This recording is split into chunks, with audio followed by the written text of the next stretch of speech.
What's going on, everyone? This is the Living Well podcast. I'm here with my co-hosts, Chris and David. Today, we're going to be talking about a few things that you should avoid doing if you're looking to continue making progress with your fitness and wellness journey. David, what are some of the things that you're doing right now that have hindered your progress in the gym? Oh my goodness. Honestly, there's a laundry list. I'm sorry to both of my coaches. You guys are awesome. I suck. Something really simple. We've touched on it a lot. Proper nutrition. I could be better about following my own meal plan, taking my vitamins and supplements daily. Outside of that, something simple like, just making sure I get a good night's of sleep. And instead of just thinking, let me slap on another 45, get stronger, throw some more weight around, let the ego step back, focus on form. That's honestly one thing that I've been implementing a lot recently, and I've seen a good change with it. Very nice. Yeah. Yeah, man. Honestly, nutrition is a huge factor for sure. And we've discussed this on the pod before. But I've got a list of things that we can kind of dive into and really take a look at to, try and get out there that if you're doing these things, you should probably maybe reconsider or think about doing things a little bit differently. One of the big things that I see and hear about and is talked about frequently is overtraining. And there's some nuances and some myths to this because I think it's very difficult to achieve a level of overtraining that's going to really get to a point where you're hindering your progress. Pushing too hard, not taking rest days. What's your rest day schedule look like for you? You're not training 7 days a week, are you? So I've had my periods like that, and I'm sure like you guys have, especially in a competition prep, you'll get that little bug in your head where it's like, oh, I just feel so good. I'm seeing the progress and I want to keep snowballing. And especially in like my early years of bodybuilding, there was like a year period where I didn't even take a rest day, just nonstop. 365 days, every single day of the week, 2 hours plus training. I'll say I probably hindered my progress because, we're doing all of our growth when we're recovering, getting that good 8 hours, 10 hours if you can of sleep in. And if I'm just sitting there dogging myself, there's no way I'm going to actually like recover personally. Like you'll get there like 70-80%, but is it really optimal? Yeah, no, I think if you're not prioritizing recovery, you're going to find yourself stalling and wondering why the progress isn't happening as quickly as you'd like it to. But on the other hand, overtraining is something that is pretty far out of reach for most people. At a beginner level, you're normally not going to jump into a program that's going to cause you to overtrain right from the jump, right? When you're just starting out, I don't think people jump into training hard for 2 hours, 7 days a week. They usually start somewhere smaller, 2 to 3 times a week working out, and they continually progress from there. But overtraining, how many people are actually getting to that point where they're overtraining? We could talk about, how many reps in reserve you're leaving in the tank and all these nuances, but is overtraining something that people really need to worry about? Especially at the entry level, I'd have to say no. Again, like it's not going to be the most optimal thing if you're, pulling a David and training for a year straight, thinking, oh, I want to be a bodybuilder. Like it's definitely suboptimal. But if you're I don't know, Jack, your mom's a fit lady, but let's say she was trying to get into the gym. Let's leave my mother out of it. But your average person that's getting into it, especially if they're giving solid effort for about an hour, a couple days a week, I really doubt you're gonna overtrain yourself. Now, you've seen it yourself. I've seen it where it's like you kind of overstimulate your nervous system, and it's like, oh my God, I'm shot out. Like I just did the 75-pound dumbbells on incline 2 days ago. I should have this like it's nothing. And then your body just doesn't want to cooperate because you're just absolutely zapped, right? Well, there's two things though. So it's like there's overtraining and then there's under recovering. If you're training at a high level, at a decent level, and you're under recovering, isn't that considered overtraining? Because it's the same equivalency, you know what I mean? Like they're both hand in hand. I'd say two sides of the same coin. Like of course, if you're under recovering, it's easier to overtrain because you're not actually getting back to that baseline of 100% to start building and progressing again.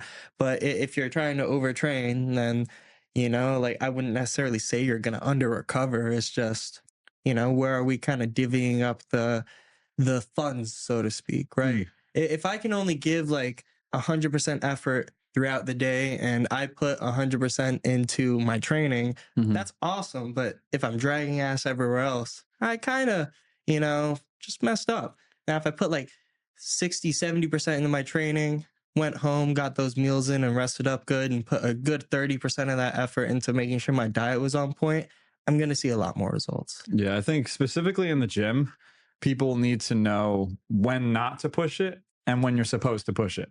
Because like your body's telling you stuff all the time during the day, how you feel, blood sugar, energy levels and stuff like that. So I guess either both of you could answer the question. When should you listen to your body like, I'm overdoing it right now?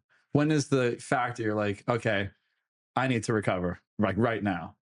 Well, I think that I can touch on this because last week I definitely overtrained. Yeah. What did you do, Jack? Tell us what you did. What did you do in public, Jack? Oh, yeah. So last week I have a pretty strict regimen on training in the gym, resistance training, lifting weights. But I also recently picked up running, and I found myself on Sunday debating whether it was a good idea for me to go to the gym and run. I did not take any rest days last week. I lifted 7 days in a row, and I also ran 10 miles. On Sunday, I was like, I got one more mile to get to 10 miles. And I also got deadlifts on the schedule. I really debated whether I should do those deadlifts and run afterwards, but my ego pushed me into the gym. I went through with my deadlift session, and I even finished my 10 miles for the week after that. And I tell you, today when I woke up, there was no chance that I was going to make it to the gym. I noticed someone wasn't there this morning. It's not there. And you know what? I planned that. Today was a planned rest day. I knew that I overdid it last week, and I said, today I'm doing absolutely nothing. I got to chill. I got to let the body rest because I didn't feel good when I was lifting. Normally, I feel great in the gym. You do? I feel awesome. And I did not feel good running. I set a couple PRs with my 1 mile and my 2 mile times over the week, and I broke that record twice. Sunday, terrible. I ran a half mile and I thought I was going to die. Well, I thought this was going to be a different story because last week he went to the gym in the morning and I got a text. Said, I just threw up everywhere. I'm not even going to go on the fact that you had a nice run on the treadmill and you met the people outside and threw up everywhere. Well, that did happen. I ran 5K on the treadmill and I immediately passed out, rolled over, ran outside the front of the gym and puked all over the place before I had to come into work on Wednesday. So that, may have been a sign of overtraining. Multiple cases of overtraining in certain instances. That definitely might be an indicator. A little bit. But maybe you should listen to the body. I still felt fine after that. Thursday, I hit it again hard. Friday, hit it again hard. Saturday, hit it again hard. I didn't really feel it until Sunday morning when I was having to fight those demons on, should I go to the gym today? Take a nap? But I wanted to go. It was something I wanted to do. I had to get out there. I did it. I got it done. But today I had to have that conversation with myself. Definitely overtrained. Need to take a rest day. But I don't think for most people, overtraining is the thing to worry about.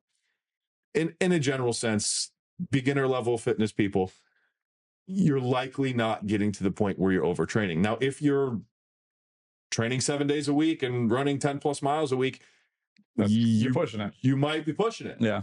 But I think under recovering is something that is more of a concern to me for a beginner, because even if you're training 2 days a week, if you're only sleeping 5 hours a night and you're not hitting your macronutrient goals, I would say that is under recovering. You're not going to be repairing the muscle that you just broke down, recovering from those runs that you just did. I think you're really going to struggle with your next workout if you didn't properly sleep and prioritize your nutrition. You'll be working out with broke down muscles still. Yeah. To a certain extent. For sure. No, honestly, like sleep has been one of my biggest focuses recently. Like a whole sleep stack as of late. Speaking of sleep, you look like you just rolled out of bed. I mean, I always look like that. Not true, because he's sponsored by Dunkin'. Dunkin' Donuts, iced coffee. What's in that cup, David? Actually, They have roaches in their coffee. You do know that the FDA allows a certain amount of particulate. This is a topic for another podcast. Only buy fresh ground beans. This is like Thank you, David. the Bill Gates stuff where they want you to eat bugs. We're digging into the conspiracy. Isn't there podcast. actually an alarming amount of protein in crickets? Something like that? Yeah. This is what they want you to think. This is the big bug industry. No, this is actually a decent idea. Like, I find it funny sometimes how like we accept certain things that we eat. Like the other day, Maddie made crab legs. Have you seen crab legs like laid out? Yeah, They look terrifying. they do. That looks horrific. Yeah. Like that's scary. But if someone put in a cricket in front of me, I was like, eat that. It would But if lose my you mind. go to Asia, Like- like certain areas, they eat bugs. Back on topic. Now, sleep. Sleep has been a big focus as of late. And like Jack said, Bugs. undersleeping and It's not having chill. poor sleep really is going to hinder you. Like you said, you're going to sit there and train on broken down muscles You'll that feel it. aren't proper. Oh, I definitely feel it. Those 75-pound dumbbells. You did them on incline 2 days ago. What'd you bang out? 15, 20? Easy. Didn't feel like that the second time we go around, right? I'll be honest. Yesterday, when I was training and doing some incline dumbbell pressing, grabbed the 125s for the first time in a couple months. Kicked those puppies up. Now, David, you really shouldn't kick puppies. That's like totally cool.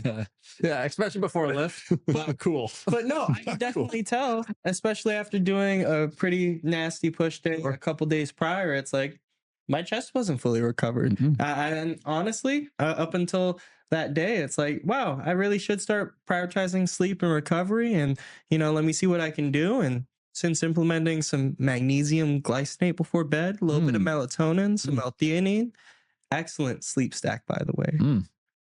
Give it to it. We'll give it to it more time. What's a good sleep stack? Magnesium glycinate, about 200 to 400 milligrams. L-theanine, 100 to 200 milligrams. Melatonin, 2.5 to 10 milligrams, depending on body weight. Not bad. Melatonin is just trying to get better skin than us. Let's make a list of just 100 vitamins. Ready? Take this if you want to live longer. Write this down. Every single vitamin. So we talked on overtraining versus under recovering, right? Another thing that's really going to hinder you is poor and inconsistent nutrition, right? Now, you can hit all your macronutrients one day of the week and you can be proud of that and you can feel great. But if the next day you're eating no grams of protein and in a calorie deficit of 2,000, You're defeating the purpose. you are defeating the purpose, right? So the goal is to hit those macronutrient goals consistently, not just every once in a while, right? Because if you're on track, off track, on track, off track, on track, off track, you're not going to really see any progress, right? You're going to be stalling. You just gave me a light bulb situation when you talked about the diet. Will you have a difference in gains being a vegan? Because we're talking nutrition here. I just saw both heads roll back. Ooh. I hit a sensitive spot. This is a hot right. topic. Our first hot topic of the day is being a vegan going to hinder your results? So if we are looking at your omega-3 fatty acids, if we are looking at some of your EAAs and BCAAs, so those amino acids you need, outside of that collagen types and certain vitamins, minerals, so on, lots of vegans are actually deficient. You can certainly hit your protein goal. You can certainly help. You could be obese and be vegan. You can certainly slam calories, and you don't necessarily need to have a stupidly high protein amount. As long as you're in a surplus, you're gonna build muscle, right? Now, my key takeaway is people will look at being vegan as a healthy alternative, and sure, it does have some health benefits. Arguably, a pescatarian diet is one of the best for you. I agree.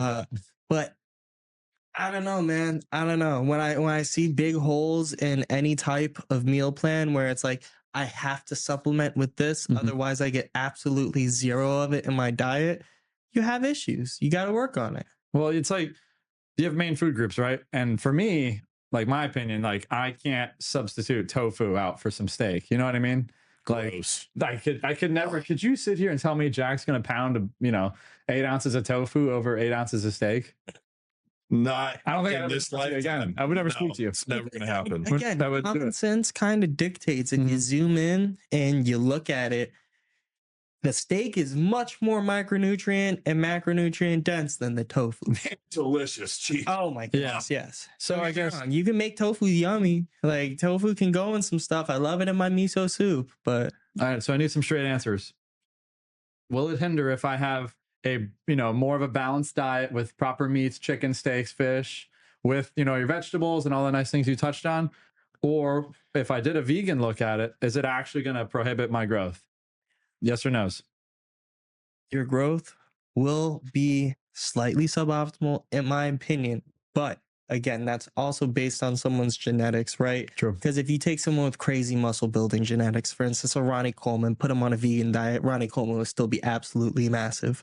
Outside of that, I'll quote Thanos from the MCU, everything perfectly balanced.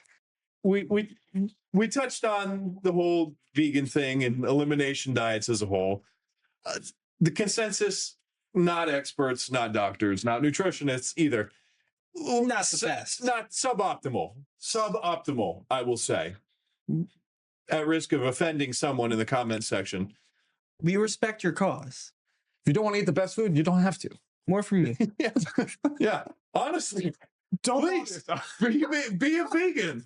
Save the steak for me. You're not going to eat your 12 ounce New York strip? I'll eat it. I'll eat it for you. I'll eat it. I'll eat it for you. It's wild.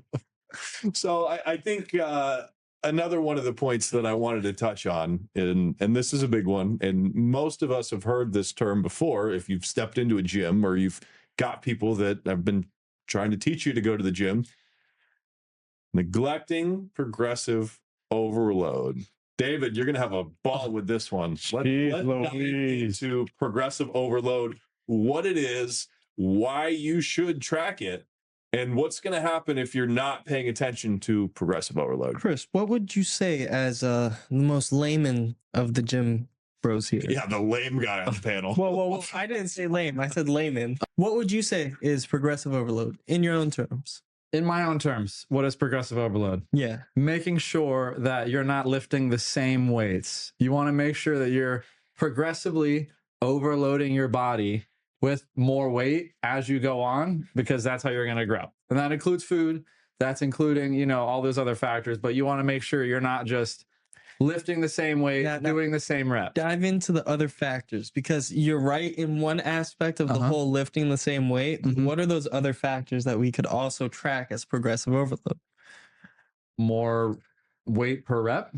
Is that what you're getting at? Well, like we could have more repetitions per set. Yeah. We could have better form, better tempo, better control, right? So if I'm able to hold my form with that same weight, add some reps, and those reps at the end were clean, that's awesome. Next week, go up in some weight, right? Add some more repetitions. All right, my form's starting to break down. That'll be my training weight.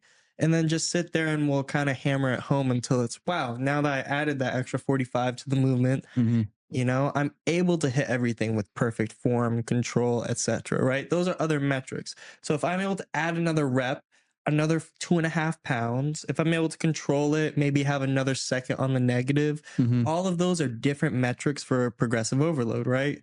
So if that muscle has the capacity to handle more volume and we're stimulating it with that volume pretty much, if I were to make it as simple as possible, right? Just finding ways to just do a little bit more each time you go back. Exactly. It doesn't have to be another 5 pounds. It doesn't have to be another set. It doesn't even have to be another rep. Because if my form's getting better and it was more controlled and I feel more confident with the weight, I just overloaded something, whether it's in my head or physically, right? Yeah, and I don't think you even have to do it with weights. Like for someone that's a beginner, you can do one sitting of, 30 push-ups that are correct push-ups, correct form.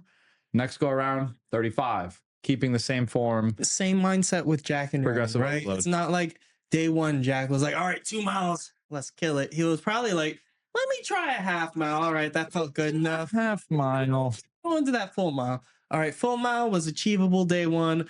Wow, my pace sucked. Next day, let's try that full mile again. We got 2 minutes better. That's amazing. All right, so progressive overload, right?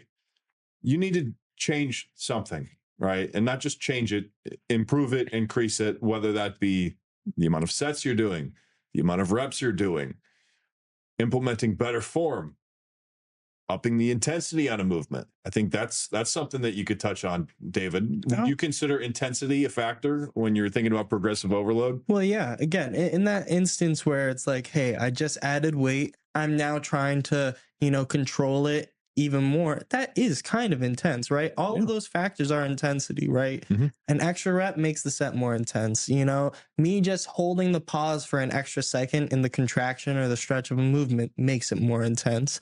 So that's kind of a perception one. But yeah, I will say if you're perceiving that you're exerting yourself harder and harder, even if it's an extra weight or an extra rep or an extra set, you're winning, you're getting that progress. So we talked about why you should implement progressive overload. What's going to happen if someone doesn't implement progressive overload?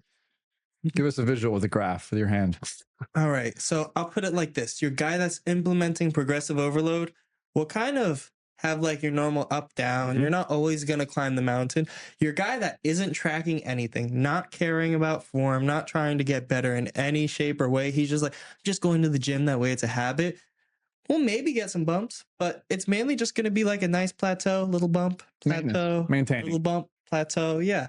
And it kind of makes me think about how we've talked on, some ladies just want to go to the gym and tone, and then they'll grab the same dumbbells for a year straight.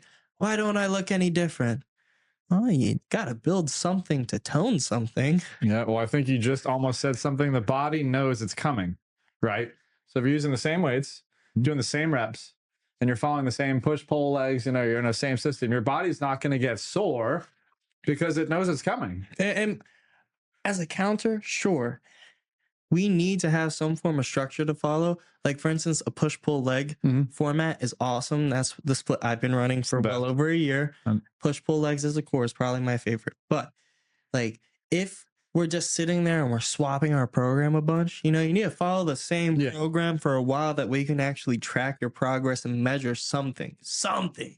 But if we're just sitting there and it's like, all right, I did it for 3 months. I don't feel like I've gotten that good at this. Let me just get out of here and try another one. You're going to go nowhere.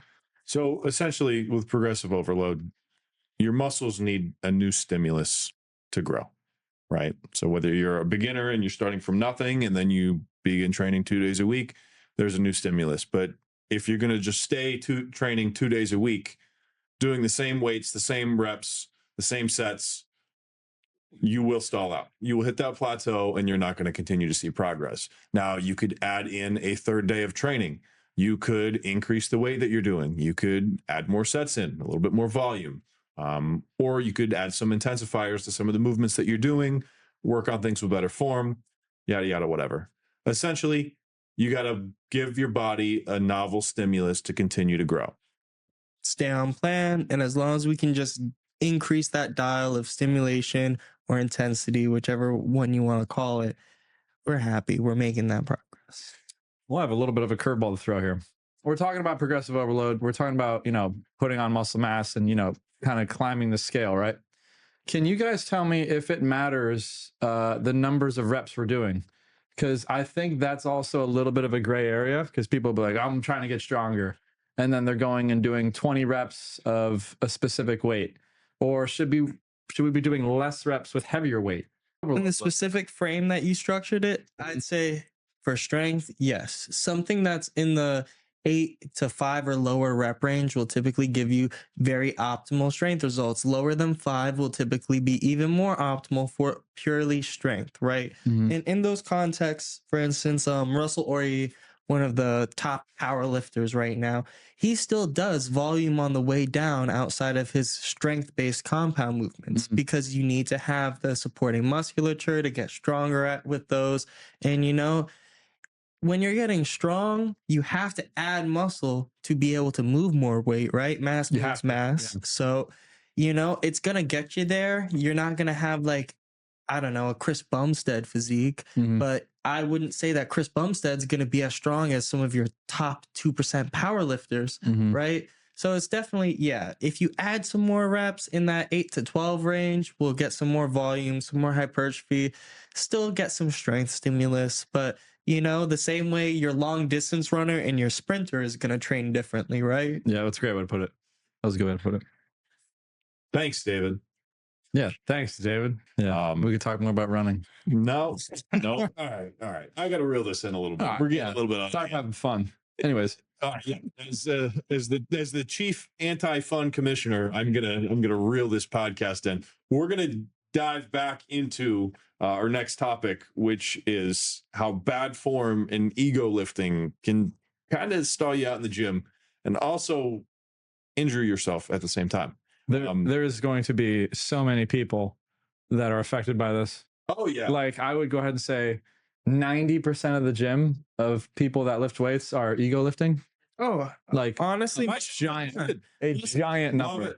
Listen, it's applicable every now and then. You know, you have your boys. We're doing some bench pressing. The hype is there. You know, I'm going to go ahead and try for the extra 10 pounds per side because my boy was like, you got this. You got this. I'll spot you. And then when I'm at the bottom, I'm going, dying. Stop me. Yeah. Did you do that Like, why does it take you back? Yeah.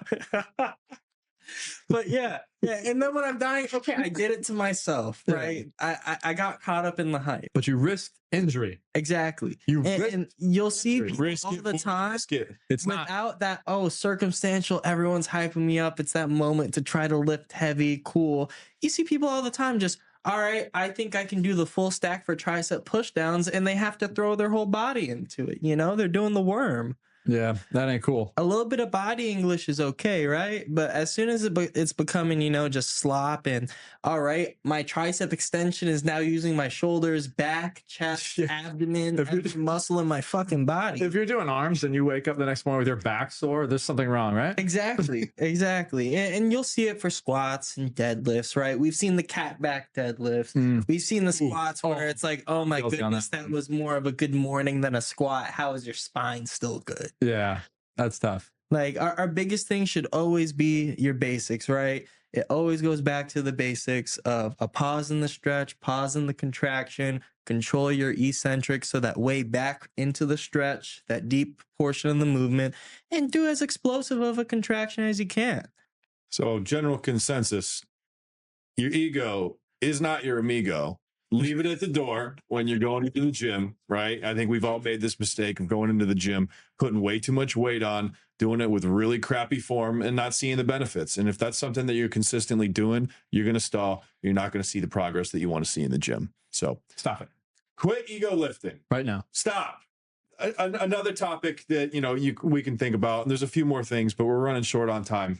Don't skip your warm-ups and focus on your mobility. If you're not mobile enough to get down into that deep squat, you're going to have some issues progressively overloading it and getting up to higher weights and growing those muscles. David, I know you do a lot of mobility stuff. Give me a quick tidbit on that before we move into the next topic. One of my biggest tidbits is your body weight movements are your friends. So push-ups, pull-ups, dips. If you're not doing that, like you have bad mobility and you have some issues. Outside of that, like when it comes to probably, how would I put this? Well, I was gonna when it comes to like mobility, it's like you should be doing those like weights on the way up, right? Just because I know I can bench 315 plus doesn't mean I'm just going to slap on 3 plates per side. Your warm-ups should be you doing that movement that is going to be your primary movement or whatever you're starting out with in a lightweight, working into the actual sets that you're going to do. Yeah, I was going to say, like, I'm not a big fan on the static stretching before you start working out. Like, when I played baseball in college, stuff like that, we didn't do that. You want to get the blood going in your body first. Get your body warmed up in a natural way. So, like, a little light jog. A couple other ones that we can touch on real quick before we wrap this up. We talked about doing too much or too little cardio. We've established that I did way too much cardio last week, running my 10 miles. I even rode the bike a couple times too. Too much. So, too much cardio. If you're overloading the cardio and doing way too much, I know your goal. I know you're trying to burn some calories. You're trying to shed some extra fat. But if you peel it down a little bit, you might see a little bit more benefit because you are likely getting into that realm of overtraining. Another thing that I see people doing a lot is not having a plan, not tracking your progressive overload. Just going to the gym and figuring it out as you go, doing random exercise every single week. Your body wants to, take its time with these movements that you're working on, progressively overload them to a point where, okay, now I'm at a plateau. Let's switch out some of these exercises. Get the most out of a movement that you're doing before you totally abandon it and move on to something else. And you don't necessarily need to be 5 years deep. Oh, I know everything in my head. And you don't need to be the guy that's bringing a notebook, tracking every lift, but some form of tracking and having a proper plan that you stick to, some regiment makes you go miles, right? Definitely. And then I think that one ties in nicely with this next one is people that are program hopping too much, right? You want to have a plan, right? But you don't want to go from plan A to next week, plan B to next week, plan C. Get the most out of that program, right? Follow through with it. Run it, 8, 12, 16 weeks till the end. And on that point, let's say you get to that deload and you're just like, damn, I'm in a hard point. Sometimes you have to push through that hard point on your program. Like, and I hate to say that, you're going to feel like you're stalled out in your head because you're not seeing numbers go up. But that's when it comes to that whole progressive overload metric. Am I seeing an additional rep? Was the control better? Was the intensity a little bit higher? Was I taking, a little bit short of a rest period? How was my pace? All of those different ways that I'm manipulating the workout matters. I think a good one to wrap this up on is, and it's not directly going to hinder your progress, but if you're spending too much of your time comparing yourself to other people that you see on social media or in the gym, you're going to get very discouraged very fast. You're going to wonder, why am I not progressing as fast as this person and this person and this person? And it's likely because you're not taking the same PEDs that they are. But some people just progress a little bit faster naturally. They have a genetic predisposition to add muscle mass or add strength a little bit faster, or they're following their program better than you are. They're consistently locking down on their nutrition, training intensely, using progressive overload. So if you're not progressing as fast as you'd like to, reassess, follow some of these tips that we gave you, and really dig deep and go hard on that program that you're working on. Little man in the mirror moment. Hold yourself accountable. Yeah, sometimes it's not the scale. Sometimes it's the mirror.